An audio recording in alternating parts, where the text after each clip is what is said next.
Salut, alors ça fait longtemps que je voulais faire cette vidéo et je vais essayer de résumer dans cette vidéo le plus possible un peu tout ce que j'ai envie de dire à mes élèves quand je vous vois sur les tapis de yoga à Paris, quand je vous vois en ligne le lundi en live sur ma plateforme. Il y a deux volets. Le premier, c'est pourquoi tu ne progresses pas, quelles sont les 4 raisons qui font que tu progresses pas. Donc tu, toi, moi, nous, enfin c'est un tu général, c'est vraiment, on se met tous dedans. Il y a 4 raisons qui font qu'on ne progresse pas en yoga. Là, il y a plein de choses, mais là, récemment, ce qui m'est arrivé très récemment, c'est en fait, tu veux des réponses. D'accord? Donc j'étais en train de donner un cours, je crois qu'on était en train de faire une inversion. Et la fille, elle me dit, mais alors je fais quoi alors? Je fais ça ou je fais ça? Je dois faire quoi? Je dois faire quoi en fait? Et là, en fait, tu veux une réponse, tu veux que la prof te dise, tu dois faire ça, tu dois mettre ton pied comme ça, tu dois mettre ta main comme ça. Donc ça, c'est un premier indice, c'est-à-dire que ça va pas nous permettre de progresser. Plutôt que de chercher des réponses, ce qui va nous faire progresser, c'est plutôt de chercher des questions. Parce qu'en fait, quand tu attends des réponses comme ça, tu es en train de donner ton pouvoir, c'est-à-dire que tu vas dire, en fait, ta progression, elle va venir d'un monde extérieur. Sauf que c'est pas l'extérieur qui va te faire progresser, c'est toi. Et à un moment donné où toi, tu décides de progresser. Et donc, si tu mets ton pouvoir entre les mains de quelqu'un et que tu lui demandes de te dire comment tu dois poser tes mains, comment tu dois... en fait, tu vas avoir qu'une partie de la réponse. Donc, tu vas peut-être avoir... Voilà, un premier élément de réponse, et des fois ça peut faire des déclics, etc. Mais il va te manquer quelque chose d'un petit peu plus profond qui va vraiment faire que tu vas passer un énorme cap et qu'en fait tu vas toujours avoir besoin d'un prof pour te guider, pour te motiver, pour te remettre en question, pour tester des nouvelles choses bien sûr, mais tu vas voir les choses vraiment d'un point de vue complètement différent. La deuxième chose, c'est ce qui nous fait qu'on ne progresse pas, c'est quand on veut cocher une case. Donc c'est quand on est vraiment dans cet état d'esprit de je veux réussir cette posture. Tu sais, tu veux cocher une case, tu veux remplir une liste de postures, tu veux dire allez moi, tu vois, là je voudrais réussir toute cette posture-là, je veux absolument réussir le handstand, je veux réussir le pincha, etc. En fait, tu fais une liste tu veux cocher la case, donc tu passes à côté de la transformation. C'est-à-dire que peut-être que sur la liste de 10 postures, il y en a que tu vas réussir. Et puis bien sûr, il y en a que tu ne vas pas réussir. Pourquoi? C'est sûr que tu ne vas pas pouvoir toutes les réussir si tu penses comme ça. Moi, je veux réussir ça. Parce que du coup, tu vas te concentrer sur le résultat et pas sur le chemin. C'est un peu comme si on était une team de commerciaux, tu vois. Admettons, je suis en train de te dire, voilà, je veux que tu fasses 10 000 € de chiffre d'affaires ce mois-ci. Et donc, qu'est-ce qui se passe? Le commercial, il va ne voir que ça. Il va voir 10 000 €, 10 000 €, 10 000 €. Alors, je ne dis pas que ça ne marche pas pour certaines personnes. Il y a des personnes, tu leur donnes un objectif, elles en ont absolument besoin, sur les sportifs de haut niveau d'ailleurs, enfin les sportifs, les gens très sportifs, il y en a pour qui ça marche, ok? Tu peux être un bon soldat, on te dit, ouais, tu dois faire un marathon, et le mec, il va y arriver parce que, voilà. Ça marche en général pas chez les personnes, en tout cas pas chez tout le monde. Et je pense que si tu es là, que tu es un yogi, c'est que déjà, tu n'es pas dans cet état d'esprit de bon soldat, réussir, challenge, a priori, si tu regardes cette vidéo, d'accord? Après, je peux me tromper. Donc du coup, le commercial, il va voir que les 10 000 € et il va pas prendre du plaisir à voir ses clients. Il va passer à côté du taf. J'ai un copain commercial et je t'en parle pour ça parce que lui, si tu veux, bon bien sûr il a son objectif, mais ça ne le dérange pas de prendre sa bagnole, de faire 4 heures de route pour aller voir une petite cliente entre guillemets, parce qu'il sait que cette petite cliente, c'est une relation, c'est du long terme, ça va construire quelque chose. Il se dit pas qu'il perd du temps, il se dit pas qu'il perd de l'argent, il va voir sa cliente à Gérardmer, et lui il habite à Paris. Et il sait qu'il va tisser quelque chose de long et de profond et de transformateur, mais pas que pour son objectif du mois, mais dans sa vie, dans son année, et peut-être même plus tard, peut-être si un jour il change de travail, il aura tissé un réseau. Donc c'est un peu la même chose dans les postures de yoga. Si tu te fixes sur une seule posture, et ben en fait oui, tu risques de passer à côté bien sûr de tout ce que les autres postures vont t'apprendre, de ce chemin, du fun, tu vas passer à côté du plaisir, tu vas passer à côté de la compréhension, parce qu'encore une fois tu vas vouloir des résultats et tu vas pas être sur la compréhension. C'est pareil quand on apprend, là mon beau-fils il apprenait une leçon de SVT, en fait il apprenait par cœur, il n'arrivait pas à réciter sa leçon, il n'arrivait pas, ça rentrait pas. Et en fait on a pris un moment, je vais expliquer. J'essaie de le faire s'imaginer, mettre dans le contexte, etc., etc. Et en fait, après, il a retenu. Donc, c'est vraiment comme ça qu'on fonctionne en termes d'apprentissage. Peut-être que tu vas réussir la posture si tu te fixes un objectif, si tu veux cocher une case, mais c'est pas comme ça qu'on apprend. En général, on apprend différemment. Je t'en parle après. La troisième chose qui fait vraiment que là, on ne progresse pas, c'est assez évident, j'aurais pu le mettre en premier, c'est qu'on est attaché à un rendu esthétique un peu dogmatique, c'est-à-dire qu'on est attaché à... et c'est deux points que je peux mettre ensemble d'ailleurs. J'ai appris comme ça, le prof il a dit comme ça, on m'a toujours dit qu'il fallait faire comme ça, on m'a toujours dit qu'il fallait poser le pied à 45 degrés dans un guerrier numéro 1, on m'a toujours dit qu'il fallait toucher les pieds en Uttanasana, on m'a toujours dit qu'en fait, mais l'objectif de la posture, c'est de toucher ses pieds. Mais l'objectif de la posture, c'est que, on est d'accord, des fois j'ai les élèves qui me posent ça, on est d'accord, l'objectif c'est quand même de toucher le sol. Et là en fait, tu fais, waouh, what? L'objectif c'est de toucher le sol. En fait, on est plein d'élèves qui pensent comme ça. Plein d'élèves. Et en fait, c'est vraiment très dur. Hein. C'est vrai que c'est facile aujourd'hui pour moi, entre guillemets, parce que je suis passée un peu au-delà de tout ça il y a longtemps, mais je me souviens. Bien sûr que... Ah, mais je comprends pas. Pourtant, l'objectif, c'est de toucher le sol. Mais attends, on est d'accord que là, l'objectif, c'est d'attraper son pied. On est d'accord. Et non, l'objectif, c'est pas ça. L'objectif, c'est pas ça. L'objectif, c'est qu'est-ce que j'étire, qu'est-ce que je renforce, comment est-ce que je me sens, est-ce que ça circule, est-ce que je me sens suffisamment inconfortable. J'aime pas trop le terme confort, inconfort. Moi, ça me parle pas. Moi, je préfère parler d'intensité. Parce que pour moi, le confort, c'est déjà de l'ego. Parce que dès qu'on est dans le confort, on est dans l'ego. C'est très confortable de prendre une chambre d'hôtel et de payer sa chambre d'hôtel, d'avoir sa salle de bain privée. C'est très confortable. C'est l'ego. C'est beaucoup plus difficile de partager une chambre avec quelqu'un et de prendre le risque de créer des liens avec cette personne, prendre le risque d'apprendre sur soi, prendre le risque d'être dans la difficulté, prendre le risque que dans cette difficulté, on va apprendre sur soi et sur l'autre. Donc, dès qu'on est dans le confort, voilà. Moi, j'aime pas trop le confort. Le terme.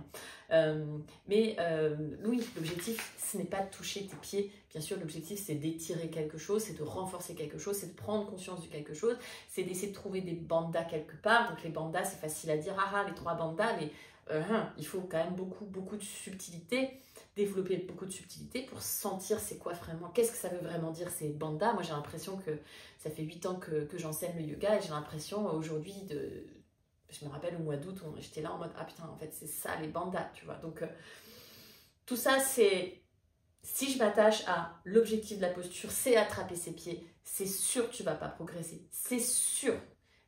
Tu peux avoir un coup de chance, mais c'est sûr que tu ne vas pas progresser. Donc maintenant, il y a 2 choses qui vont te faire progresser et c'est les 2 seules et uniques choses qui vont te faire progresser et c'est pas la réponse que tu as envie d'entendre. Parce que la réponse que tu as envie d'entendre, c'est... fais ça, ça prend tant de temps et c'est magique. Comme une recette pour faire de la pâte à pizza. Pour comment réussir une pâte à pizza, je te le dis tout de suite, pour 1 kg de farine, tu mets 18 g de sel et 2 sachets de levure et tu vas réussir ta pizza. Ouais, mais on sait que c'est pas comme ça que c'est une pizza, on sait qu'il y a de l'expérience, on sait qu'il y a du travail, on sait qu'on doit faire des erreurs, etc. Donc, ce qui va vraiment faire que tu vas progresser, c'est, je ne sais pas dans quel sens je le prends, je mets dans l'ordre que j'ai écrit, c'est peut-être pas le meilleur ordre, mais ce qui va te faire progresser, c'est des prises de conscience. Des prises de conscience. C'est ça qui va te faire progresser. Donc, ça veut dire que dans la pratique, tu vas prendre conscience de certaines choses. Donc, ce sont des déclics. Ça fait progresser. Les déclics, ça fait énormément progresser et je suis assez forte faire émerger des déclics. D'ailleurs, souvent ce que les gens me demandent, ah, je veux faire les cours avec Anne-Julie, parce que toi, à chaque fois, putain, j'ai plein de déclics. Tu me fais, voilà. Donc, ces déclics, c'est sûr que ça fait progresser, d'accord? Mais je peux te les donner, je peux être une machine à tuto, tu vois, je fais des posts pratiquement tous les jours sur Instagram où je te donne plein de tutos, plein d'astuces, plein de déclics. Mais je suis en train de te donner la réponse. On a dit, pour progresser, il faut se rappeler que c'est à nous de faire le travail et que la réponse, elle ne peut pas venir que de l'extérieur. Bien sûr, je peux te guider, je peux te donner plein de tutos, mais si tu ne prends pas conscience, tu ne vas pas sentir le déclic. Et donc, comment est-ce qu'on fait pour prendre conscience? Tu as deux outils qui sont sous-estimés, deux outils très sous-estimés pour prendre conscience. Le premier, c'est la méditation. Elle est très, très sous-estimée. En fait, quand on médite, on prend des consciences très profondes, très subtiles. Et les meilleurs cours de yoga où j'ai eu le plus d'énergie, où j'ai fait les meilleures pratiques, où j'ai fait les meilleurs handstands, je peux t'assurer que c'est les jours où je me suis levée à 6h du matin et que j'ai médité de 6h30 du matin à 7h du matin avec mon professeur de méditation lors de formation. Donc, c'est vraiment très très sous-estimé. Cette méditation égale énormément de prise de conscience, d'accord? Et le deuxième outil, c'est presque la même chose, on peut le mettre dans méditation si on veut, c'est le yin yoga. Alors, tu peux aussi mettre le yoga nidra, mais le yin yoga, c'est encore plus impressionnant, c'est très bluffant. Pourquoi? Parce que déjà, moi, j'aime bien qu'on reste 5 minutes dans une posture. Le yin yoga, ça te fait prendre conscience de ton corps de manière profonde. Tu sens des choses au fur et à mesure, c'est très subtil. Et c'est vraiment cette subtilité-là, c'est ça qui va faire que tu vas commencer à couper les cheveux en 4 et quand tu vas poser ta main sur le sol pour faire un 4 pattes, tu vas pas poser la main pareil sur le sol, tu vas sentir des choses dans les poignets, tu vas sentir des choses dans les mains, dans les épaules, dans les coudes. En fait, on fait plein de mouvements. Là, je fais un mouvement, tu vois. Mais le jour où tu prends conscience vraiment de ton mouvement, du petit doigt, de l'annulaire, de tous les doigts de la main, de la supination du coude, de la rotation latérale de l'épaule, de l'abaissement de l'épaule, de la protraction de l'omoplate, quand tu prends conscience très subtilement de ça, it's change your life, en fait. Et voilà, je te donnais un mouvement comme ça, mais il y a un mouvement que je trouvais incroyable quand tu prends conscience de ça. La tête dans le prolongement de la colonne, le menton légèrement en position de recul, créant un allongement dans la nuque, créant un espace là, au niveau des clavicules, créant un espace au niveau des omoplates, sentir le haut du dos qui s'élargit, qui se bombe, ces omoplates qui rentrent dans cette protraction. Tu vois comme je me tiens là? Tu vois, tout à l'heure, je te parlais comme ça. Et là, ça change tout. Là, j'ai trouvé ma verticalité, j'ai trouvé un bandha, c'est-à-dire un engagement suivi d'un allongement et qui engage ensuite de manière presque automatique tous les autres bandhas. Finalement, presque automatiquement, c'est engager mon centre. J'ai une prise de conscience incroyable. Celle-là, elle est incroyable parce que ça va venir résonner dans le haut de mon dos, les vertèbres thoraciques, et je vais accéder à des postures comme le handstand, le pincha, Urdhva Dhanurasana, tous les backbends, que j'aurais jamais pu accéder en restant comme ça, en allant répéter les mêmes mouvements sans ces prises de conscience là très subtiles, que tu prends conscience quand tu passes des heures à méditer, que tu prends conscience quand tu passes des heures à faire du yin yoga, et pas juste en faisant le mouvement. Donc ce qui peut te faire progresser finalement, c'est le non-mouvement. Et la deuxième chose qui peut te faire progresser, j'aurais dû le mettre en premier parce que c'est l'essence même de la compréhension de l'apprentissage de la vie, c'est la compréhension, l'apprentissage. En fait, ce qui va te faire progresser, c'est la compréhension, l'apprentissage. Ce n'est pas la répétition, ce n'est pas répéter par cœur tes verbes irréguliers. Bien sûr, il faut apprendre ces verbes irréguliers par cœur. Mais le jour où tu commences à capter des synergies entre les verbes irréguliers, par exemple, quand tu commences à comprendre que certains verbes, ils deviennent to think, thought, je ne sais pas si je le prononce bien, et qu'il y a plein d'autres verbes comme ça qui se déclinent de la même manière et qu'en fait, il commence à y avoir une espèce d'harmonie qui se crée dans ton cerveau, une espèce de lien, j'ai presque envie de dire une logique, bien que des fois dans la langue, même si c'est la langue anglaise qui est soi-disant facile, même dans les langues, il n'y a pas toujours de logique. Moi qui ai appris l'italien à l'école et qui parle couramment et qui l'ai étudié aussi pendant des années, je peux te dire que ce qui est intéressant dans la langue italienne, c'est que, et même quand on étudie la linguistique, le passage du latin à la langue italienne, les langues romanes, j'ai pas beaucoup de souvenirs de ça, mais je me souviens que tout a finalement quand même une certaine logique en fait.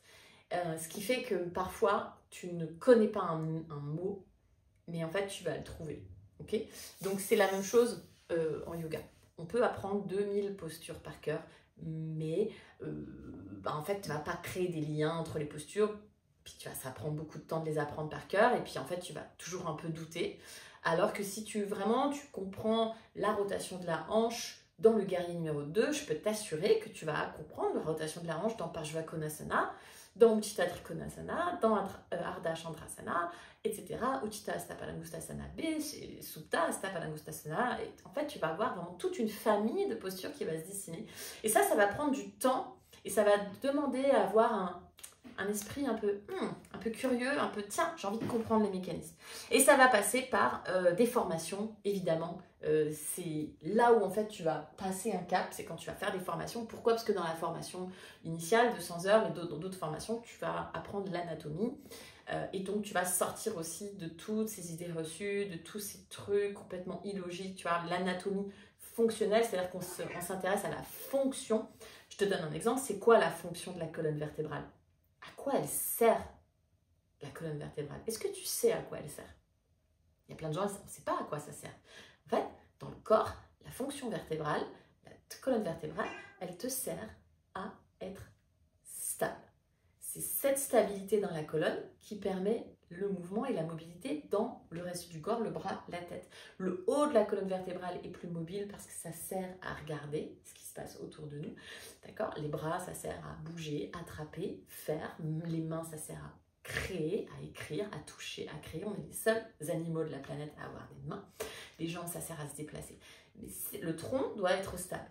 Mon prof d'anatomie, il dit toujours, on ne déplace pas un camion sur des patins à roulettes. Pour déplacer le camion, tu dois enlever tes patins à roulettes ou ton skateboard ou ton vélo, tu dois te mettre debout, tu dois t'ancrer et tu vas pouvoir pousser le camion. Donc la colonne, elle sert à la stabilité. Bien sûr, nous on fait du yoga, on met du mouvement. Évidemment, il y a des mouvements, bien sûr. Et on les travaille et selon ton métier, dans ce que tu fais dans la vie. Si tu es danseur, ton dos, il va te servir à beaucoup de mobilité, de stabilité quand tu vas faire tes grands écarts, mais tu vas aussi avoir besoin de faire des mouvements, parce que ton métier, c'est ça, c'est la danse. Mais on parle de toi et moi, les gens lambda. Enfin, moi, j'enseigne le yoga tous les jours, donc c'est vrai que mon dos, il bouge pas mal. Mais la colonne vertébrale, elle sert au maintien, à la stabilité. Donc, en fait, quand tu commences à comprendre ça, il y a plein de choses qui vont se débloquer dans ta tête. Et tu ne diras plus jamais, j'ai appris comme ça. Donc ça, c'était le j'ai appris comme ça, c'était le 4e point qui te fait pas progresser. J'ai appris comme ça. Quand tu dis j'ai appris comme ça, bah c'est fini en fait. Tu mets fin au discours, tu vois. On n'a plus rien à se dire, ok. Donc quand tu es comme ça figé dans j'ai appris comme ça, mais la posture, l'objectif c'est bien d'attraper ton pied, ben là c'est sûr tu progresseras pas. Ce qui va te faire progresser, c'est étudier, comprendre, réfléchir, être un petit peu curieux. Et en fait, ça, c'est si ça te passionne. Parce que si ça te passionne pas, bah ça sert à rien, en fait, tu vois. Je sais pas, tu as peut-être fait des cours d'allemand au collège, ça t'a pas passionné, bah, t'as oublié et ça sert à rien aujourd'hui, tu vois. Donc, c'est pas une injonction, c'est pas en train de dire il faut faire une formation. Non, tu as aussi des gens, ils n'ont pas envie de comprendre, ils s'en fichent. Moi, je donne cours le samedi matin à un couple depuis 2 ans, 2-3 ans maintenant. Eux, ils ont un peu rien à faire, que je leur explique. La colonne vertébrale, elle sert à ci, à ça, ils s'en foutent. Eux, ils ont juste envie de bouger, c'est samedi, c'est le week-end, ils ont un cours particulier, ils ont besoin que je les mette en mouvement, ils ont besoin que je les motive, ils ont besoin que je les aide à retrouver un moment pour eux, un moment en couple, un moment pour eux, un moment de calme, un moment de méditation, de relaxation, de mouvement, et c'est tout. Eux, ils s'en fichent, tu vois. Donc, il n'y a pas d'injonction. Mais si tu veux vraiment progresser, il va falloir passer ce cap-là. Et donc, tu vas pouvoir comprendre des mécanismes, des fonctionnements, et tu vas pouvoir comprendre la Genève qui me disait « j'arrive pas le corbeau parce que j'ai peut-être pas assez de force dans les bras ».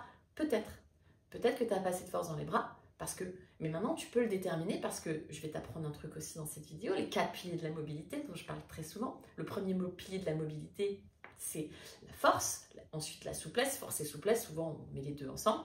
Mais il y a aussi un autre pilier qui est la proprioception, l'équilibre, donc tu peux travailler aussi avec la méditation. Et le quatrième qui est très très sous-estimé, c'est la compréhension du mouvement, la décomposition et la compréhension du mouvement. Et ça va te faire vraiment devenir plus mobile. Donc si tu veux progresser, donc devenir plus mobile, tu dois aussi travailler ton intellect, ton 6e chakra, ton chakra Ajna, responsable vraiment de ta réflexion. C'est de vraiment développer cette partie-là de ton yoga, d'accord, dans ta vie. Développer cette partie intellectuelle, rationnelle, et du coup vraiment sortir du 7e chakra, du dogme, de la croyance, en fait, de l'aveuglement, de la croyance aveugle, de l'endoctrinement, puisque le yoga c'est quand même à la base une religion, il faut le dire, au tout début, même si en Europe on ne pratique absolument pas comme ça, ok, mais il y a cet endoctrinement possible qui peut être un endoctrinement très bête, comme un prof qui t'a dit il faut mettre les pieds à 90 degrés en guerrier 2, et c'est pas de sa faute, lui il a dit ça, peut-être un moment, voilà, mais toi tu dis 45 degrés, mes pieds sont pas tes pieds, mes pieds sont naturellement légèrement en V, et ouais, je suis une femme, je fais comme beaucoup de femmes en Europe, on a les pieds légèrement en V, pratiquement toutes les femmes. Bien sûr, il y a des femmes qui ont les pieds en X, évidemment, okay. Du coup, on sort vraiment de la généralité, on fait du cas par cas, et ça devient vraiment passionnant, donc c'est le moment de t'inscrire à une de mes formations si tu as envie d'aller plus loin.